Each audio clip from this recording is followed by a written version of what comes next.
The City of Boston is declaring a snow emergency beginning tonight at 9 p.m. The storm's expected to move into our region late tonight and continue to impact Massachusetts throughout Saturday and Saturday night. The rate of snowfall is expected to pick up significantly around 9 or 10 tomorrow morning. Now we get into the real meat of this storm, from 10 a.m. to 4 p.m., where the snow could come down at the rate of 2 to 4 inches per hour. 2 to 4 inches an hour is basically whiteout conditions.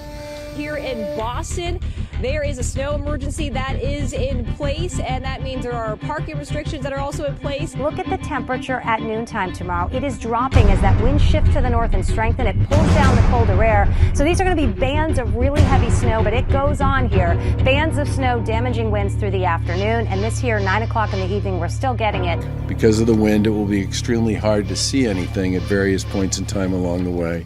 And heavy wind gusts of more than 40 miles per hour, making challenging travel conditions throughout the day where it will not be possible to see the road ahead. This is going to be a very big storm.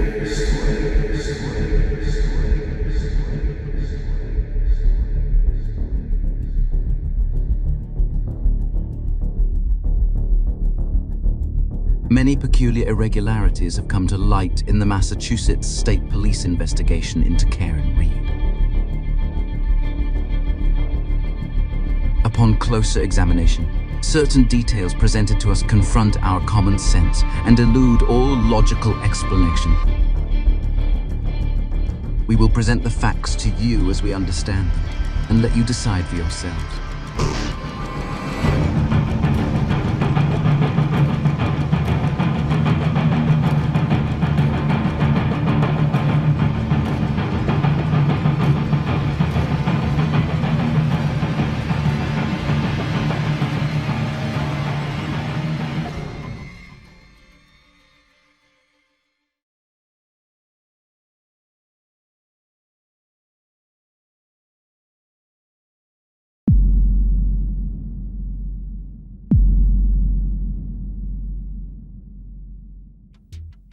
After finding missing Boston police officer John O'Keefe's body laying nearly lifeless on the front lawn of 34 Fairview Road, a 911 call was placed by Jennifer McCabe at 6:04 a.m.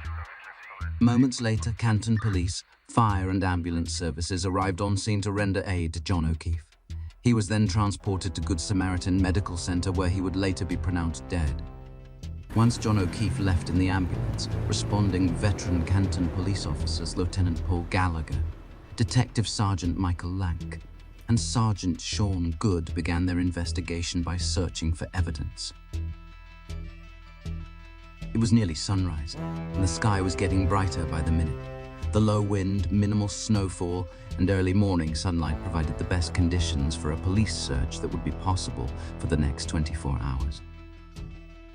Since it had only been snowing lightly up until this point, and would not start snowing heavily for another 3.5 hours, Lieutenant Gallagher was able to clear about 2 inches of accumulated snow from the crime scene with a leaf blower. Before we go any further, let's discuss all of the evidence that was present at the crime scene that day during the morning Canton PD search and the evening Mass State Police search in total, according to the Commonwealth. 1 broken cocktail-style glass. 1 men's sports shoe belonging to John O'Keefe. John's cap. 6 blood samples collected from the snow using improvised red plastic cups borrowed from a neighbor. And 37 pieces of shattered tail light plastic scattered across the crime scene. Now, envision all of that evidence on the grass surrounding John's lifeless body, precisely at the spot designated by the state of Massachusetts as the point where he came into contact with Karen Reed's taillight. This contact had such force that it resulted in the taillight explosively shattering into 37 pieces and the cocktail glass breaking. A violent impact of such magnitude that it not only knocked one of John's shoes off, but also sent his cap flying from his head. What was found by the Canton PD during the first search is quite curious. They were able to locate all of the broken cocktail glass pieces and all of the blood samples. However, of the 37 bright red tail light pieces laying in the pure white snow, they were able to find exactly 0.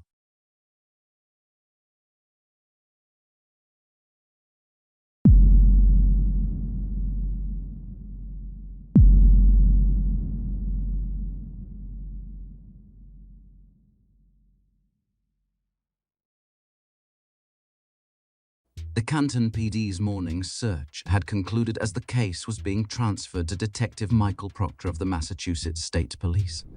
As the clock neared 10 a.m., the blizzard intensified dramatically, subjecting Canton to a relentless onslaught of 2 to 4 inches of snow per hour.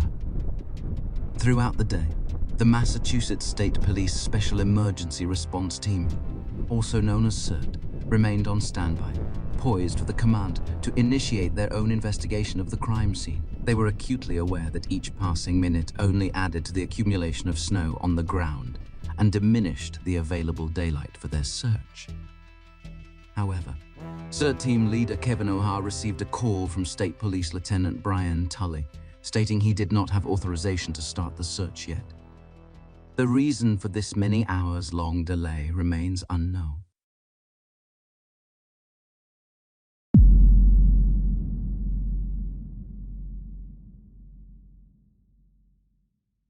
At 4:55 p.m., the sun would set with nearly 21 inches of snow on the ground and more still falling from the sky. With no daylight, high winds, and at times blinding whiteout conditions, visibility could not have been worse. Authorization would finally come, and at 5:44 p.m. the CERT team, along with State Police Detective Lieutenant Brian Tully, would conduct a second search of the crime scene outside 34 Fairview Road. There is no record of the area being cordoned off since the morning search, which left it wide open for anyone to access, unmonitored until the state police arrived. Under these conditions, one wonders how they could have found anything at all. However, what the Massachusetts State Police claim to have found is truly mystifying and challenges rationality. And 20 inches more of snow, 40-mile-per-hour winds, and complete darkness. The State Police claim to have found 2 bright red and 1 clear plastic pieces of shattered taillight, along with John's missing shoe. Logic would dictate that a mix of evidence should have been found by both teams. However, the fact that the morning search found all of the cocktail glass pieces indicates they did a meticulous job searching the area. Then how in the world during their 2-hour search did they miss 37 pieces of bright red shattered taillight glass, including 1 corner piece the size of a small teacup? And, furthermore, what explains the Massachusetts State Police's ability to find them during the second largest January storm ever recorded in the Boston area? Lastly, how was the shoe missed in a few inches of snow during the morning search?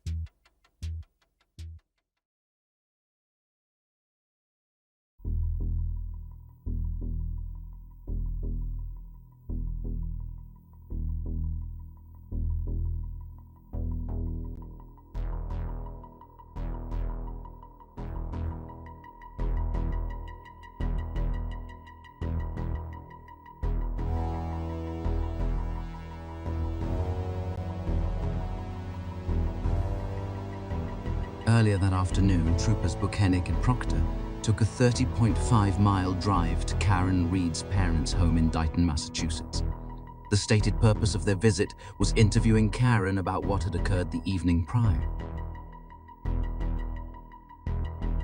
Excerpt from the Commonwealth Statement of Case, dated June 2022, and signed by Assistant District Attorney Adam C. Lally. At approximately 4:30 p.m., on January 29th, troopers Buchanan and Proctor arrived at a residence in Dighton, Massachusetts, the home of the defendant's parents. Upon their arrival, they observed a large black Lexus SUV, bearing registration 3G684, registered to the defendant, parked outside the garage door in the driveway to the home. The troopers observed the rear right passenger side taillight to be shattered and a large red piece of plastic to be missing from the taillight.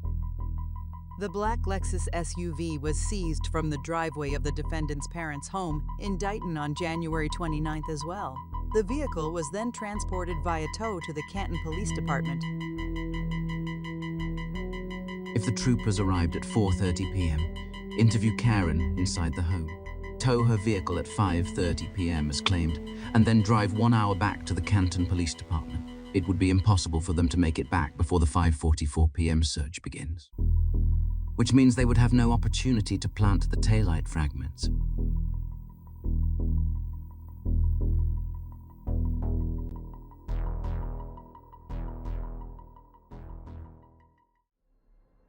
On May 2nd, 2023, award-winning journalist Aidan Kearney from Turtleboy Daily News would break a story that would profoundly shake the foundation of the case and cast doubt on the integrity of both the Massachusetts State Police and the Norfolk District Attorney's Office. Kearney reported the existence of time-stamped video footage from the Reeds' home, showing Karen's vehicle being towed at 4:12 p.m. And he would go on to report more evidence in the form of public records requests to the Dighton Police Department, ultimately proving that the troopers arrived at 3:27 p.m. and were gone by 4:17 p.m. This means Trooper Proctor and the vehicle were unaccounted for a period of 1 hour and 18 minutes, and that they had plenty of time to reach the crime scene before the 5:44 search began. And that they lied about the timeline on official court documents in a murder trial. Quoting Aidan Kearney, "What these people are doing is evil and tyrannical, and we will never stop exposing their lies until each and every person who helped cover up the murder of John O'Keefe is criminally charged."